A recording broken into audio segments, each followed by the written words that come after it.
Hello guys, good morning, welcome to my channel. आज पनि म तपाईहरुको बीचमा सुन र चाँदीको मूल्य विवरणको अपडेट भिडियो लिएर उपस्थित भएको छु। मेरो भिडियो पहिलो पटक हेर्दै हुनुहुन्छ भने च्यानललाई सब्स्क्राइब गरिदिनु होला, सँगै रहेको बेल आइकनको अलमा सिलेक्ट गरेर नोटिफिकेसन अन गरिदिनु होला ताकि तपाईले दैनिक दिनमा सुन र चाँदीको मूल्य विवरणको अपडेट पाउन सक्नुहुनेछ। साथीहरु, आज पनि म नेपाल सुन चाँदी व्यवसायी महासंघले आजको लागि निर्धारण गरेको सुन र चाँदीको मूल्य विवरण सहितको भिडियो तयार पारेर तपाईहरुको बीचमा आएको छु। भिडियोलाई अन्तिमसम्म हेरिसकेदेखि भिडियो कस्तो लाग्छ सल्लाह सुझाव र प्रतिक्रियाको लागि कमेन्ट गर्नुहोला। भिडियो मन परेमा एक लाइक र एक शेयर गरिदिनु होला। साथीहरु, सुन र चाँदी भनेको धन र सम्पत्तिसँग मात्र जोडेर हेरिँदैन। सुन र चाँदी भनेको मान सम्मान, इज्जत, प्रतिष्ठा, आत्मविश्वास, आत्मबल र गौरव सहितको सांस्कृतिक महत्वको हिसाबले यसलाई हेरिन्छ।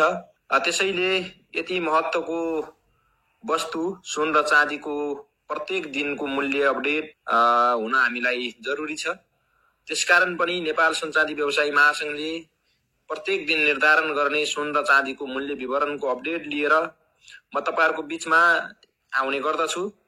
त्यसैले आजको भिडियोमा म तपाईहरुलाई आजको दिनमा सुन र चाँदीको मूल्य घटेर या बढेर कसरी निर्धारण गरिएको छ सोको विषयमा जानकारी दिनको लागि आएको छु। र अब भने ढिला नगरिकन आजको दिनमा हिजोको भन्दा सुन र चाँदीको मूल्य घटेर या बढेर कसरी निर्धारण गरिएको छ सोको तालिका म देखाउन गइराखेको छु। अब भने तपाई हामी सबैजनाले आजको सुन चाँदीको यो मूल्य तालिका हेरौँ है त।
साथीहरु, यो तालिका मार्फत आजको सुन र चाँदीको मूल्य विवरणको अपडेट लिइसकेपछि अब भने भोलि सुन र चाँदीको मूल्य विवरण घटेर या बढेर कसरी निर्धारण होला सोको विषयमा तपाईको विचार के छ जस्ताको तस्तै सल्लाह सुझाव र प्रतिक्रिया सहित आफ्नो विचार राख्नको लागि कमेन्ट बक्समा गएर एउटा कमेन्ट छोड्नु होला र यो भिडियो मन परेको भए एक लाइक र एक शेयर अनिवार्य गरिदिनु होला। आजलाई भने म छुटिन्छु, भोलि फेरि अर्को भिडियोमा भेट हुने नै छ। धन्यवाद।